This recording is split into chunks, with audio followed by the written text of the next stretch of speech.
So I have a quiz to start with this morning. Tom, if you can put up a slide. If you're online and you know the answer to the quiz, just unmute and let us know. Who knows what this is? This image. Make sure we can see the image, Tom. Make it a little smaller there. There we go.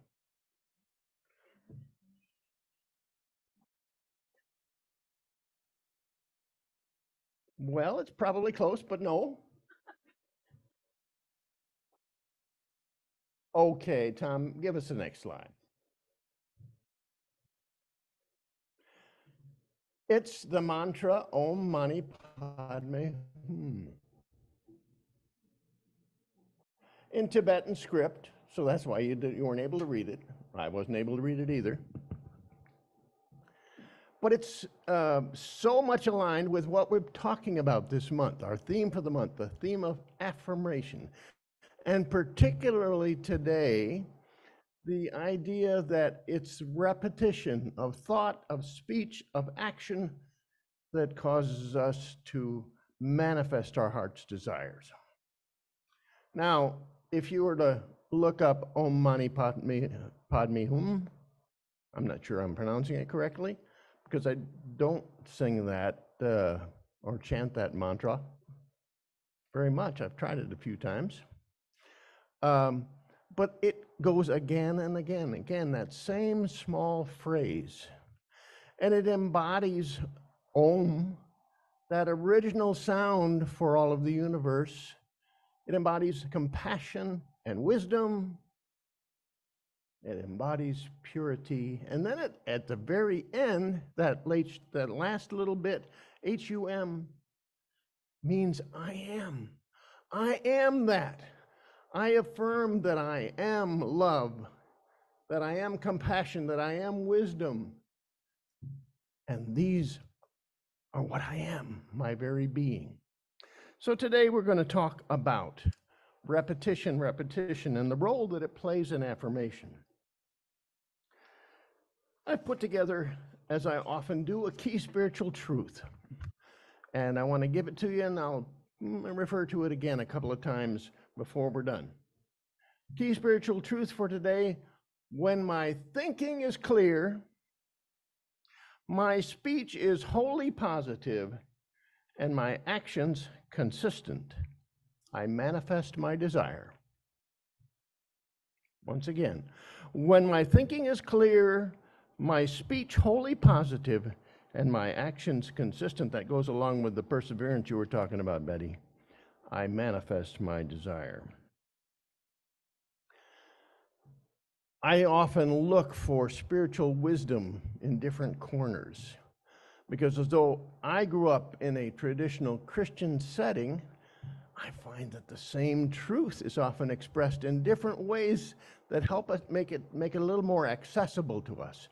And here's something, because we're talking about, I don't know if you got that in the key spiritual truth, we're talking about thoughts, speech, and action.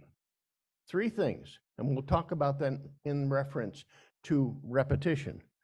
But here's what Lao Tzu has to say. Watch your thoughts. They become your words. Watch your words. They become your actions. Watch your actions. They become your habits. Watch your habits. They become your character.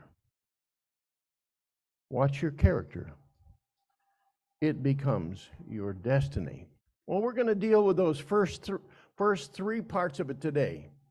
The idea that our thought, as we repeatedly choose that thought, are able to help us manifest what we desire. We're going to talk about moving from, and last week we had the overview.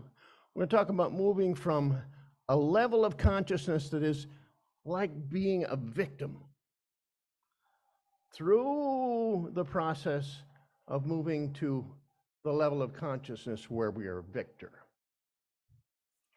We're going to talk also about directing our speech and actions and talk about repetition. You find that in the Bible quite often, not only in mantras created in Tibet, but you find it in the Bible. Matter of fact, you remember the time when Peter spoke to Jesus and asked the question, how many times should I forgive? 7? And Jesus' reply, as it is brought to us, is 70 times 7. The action of affirming, forgiving is a repetitious thing. We do it again and again and again, and it seats itself in our consciousness when we do that. Let's go to talking about thought first. And we really can't do justice to any one of these points because they're far bigger than a few minutes on Sunday morning. We're starting back in this victim consciousness. The idea that everything is happening to me. And we're moving on through the process of changing our thought, speech, and action to the place where we say, things happen by me. As a result of me, things happen. I move to the victor stance. So we're going to move through that today. And I'm going to talk about this specifically with regard to thought. It's very easy to have thoughts that bring a reality into our life that we don't want. Job, remember the character Job in the Hebrew scriptures? Said, truly the thing I fear comes upon me, and what I dread befalls me. Now, I'm guessing if Job is at all like me, what I fear and what I dread, I turn it over and over and over and over and over in my mind. And guess what? I get something very similar to what I'm fearing or what I'm dreading. That becomes my experience. I create my reality in that sense. But we want to move forward from that. We want to say we have the opportunity to choose our thoughts. Yes, we do. Even our feelings, which are kind of a subset of thought, because thought underlies all of our feelings. There's a book by Krishnamurti, Think on These Things. It's almost identical to a scriptural reference, and it's talked about all of these wonderful qualities. Think on these things. And I suspect that neither Krishnamurti nor the author of this part of the Christian scripture had in mind just thinking about it once in a while. Dwelling on it, I think, is where that comes from. We, in a sense, give our mind direction. You can do that, you know. Now, it's a process of learning how to do that, and we're going to give you some tools today. We'll get to the how do I do that part. That's a little ways down the line yet today. But we do that at the urging of the divine within. I was talking to Rick, one of our board members, who's on a plane at the moment, so he's not here. Talking to him, and he said, I like calling it HIP, higher internal power. I kind of like that. At the urging of the higher internal power, the power within us, we then move forward to direct our thoughts, to choose something that we repeat again and again, so that is what manifests in our life. That's what our reality becomes, but that's what we create. Let me go back to that key spiritual truth, but give you just a part of it. When my thinking is clear, I manifest my desire. And the clarity comes often through repetition, not just vain repetition, not just, oh, I ought to say something good and I'll do it again and again and again, but something that comes from the prompting of that higher internal power. Let's move on to the idea of repetition in word. Again, a scripture from the Christian scriptures. Let your conversation, could be speech, but let your conversation be always filled with grace. What do we say? What comes out of our mouth? What do we tell ourselves that determines what we manifest? Now, if you're like me, there's some self-talk that you do that doesn't work very well for you. It doesn't get you what you want. I'm sort of a golfer, not a very good one yet. Oh, wait, no, that's self-talk. That's not, see, I gave you an example right there. But I've heard people, and I've not been tempted to go there, who have missed a shot. Didn't go very well. They just topped it and it dribbled down the fairway. And I've heard them say, I'm an idiot. What an idiot I am. Or things like that. And you've heard that, maybe it's even come out of your mouth. When you misstep, when you don't perform like you think you ought to, you say, I'm an idiot. Well, you could choose to say, I'm brilliant. I'm brilliant. Didn't do it this time, but I'm brilliant. I'm sticking with that. Which do you think will bring you what you desire? If it's proficiency on the golf course, I'm sure that if you keep telling yourself you're an idiot, you're not going to get a lower score. And I know that when I can focus on what I'm doing, and we talked about holding your focus last month, when we can focus on that, we're much more likely to have the result that we desire. So be careful about your words. Be careful about what you put after I am. Because whatever you put after I am is going to sink into your subconscious, and the subconscious may respond in like manner. Repetitive use of words in a positive sense will get you much more surely to where you want to go. Anybody know about neuroplasticity? Neuroplasticity, you have the ability, scientifically, our body is made this way, our nervous system is made this way, to create new neural pathways. And guess what the key is to really creating the neural pathways that you want? It's repetition.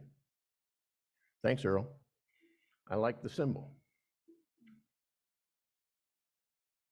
So be careful what you put after I am. Again, we're going to get to how do I do that in a minute. The power of the tongue is often spoken about. We know how it can be used for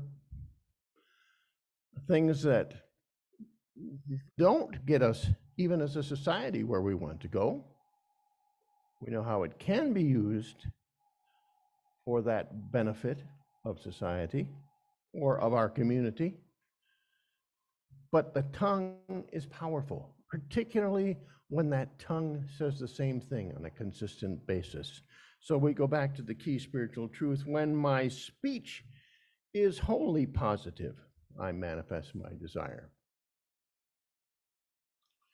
Now, let's get to action.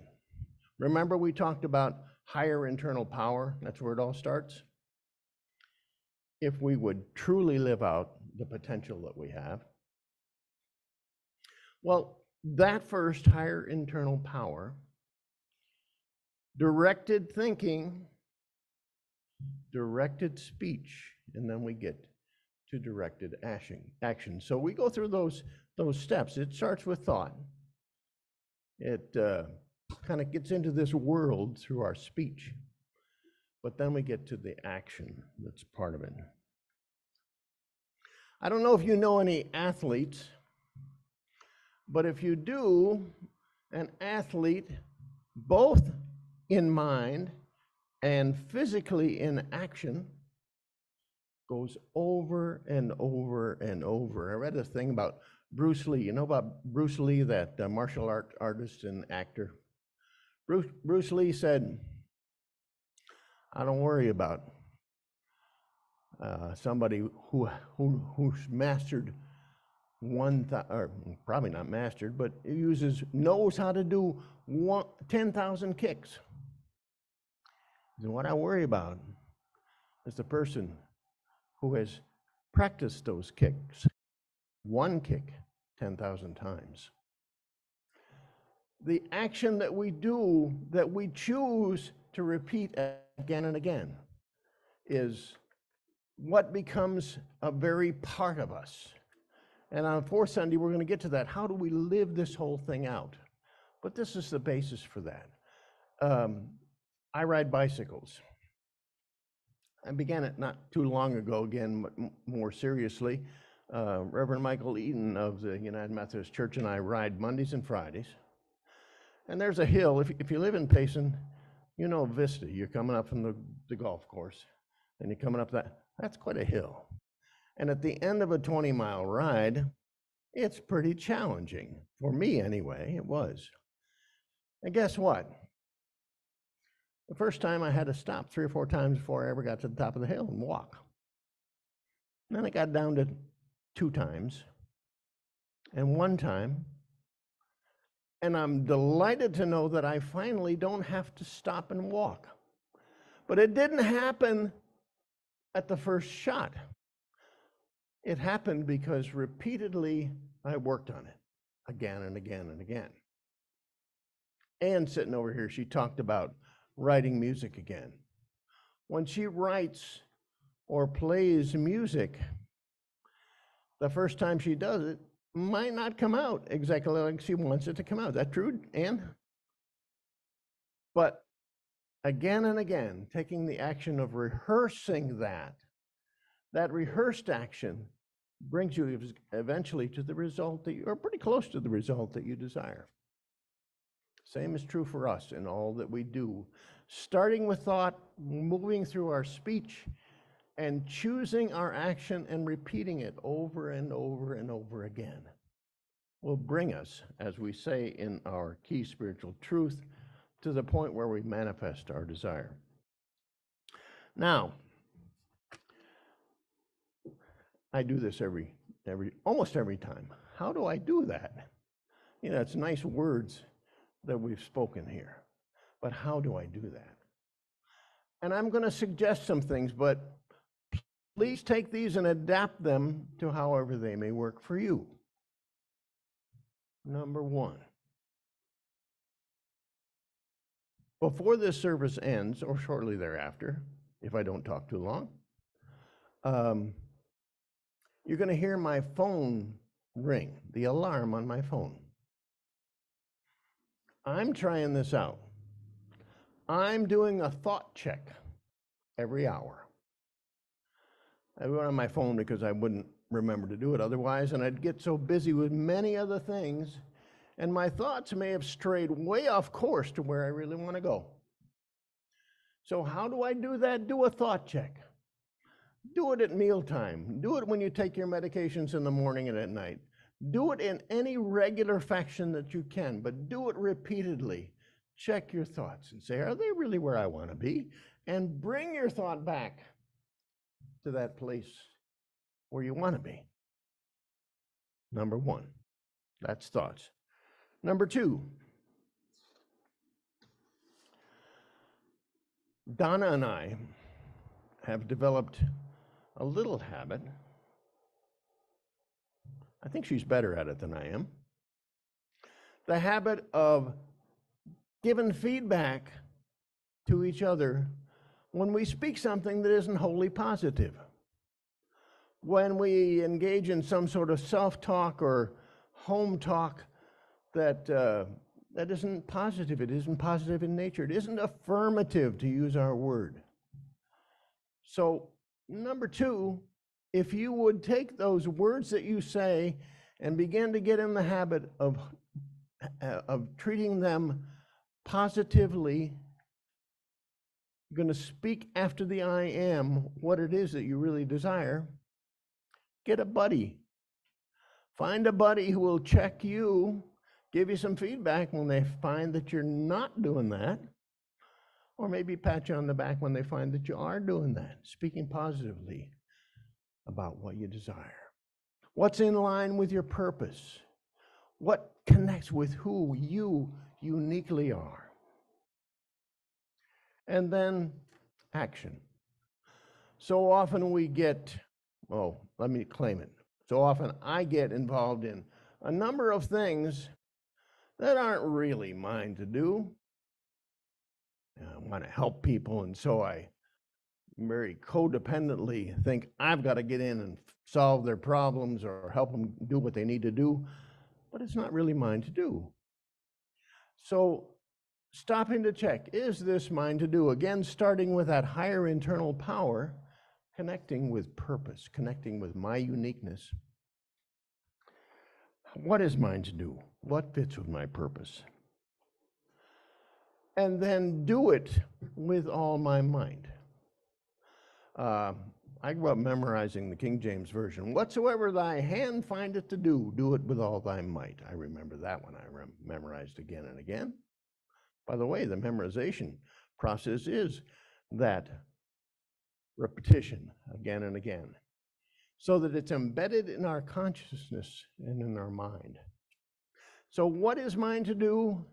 And then do it with all our might. That means persevere, as Betty shared with us. Don't just give it a lick and a promise. Don't let it fade out. Know what truly is yours to do and stick with it. Use that little old, sometimes figured to be dirty word, discipline.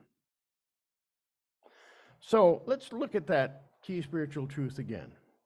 When my thinking is clear, my speech wholly positive, and my actions consistent, I manifest my desire. Back to the mantra. Remember we started over there? By the way, Om, just that one word, is a mantra in itself. Develop your own mantra, or choose one that works for you, that really connects with you.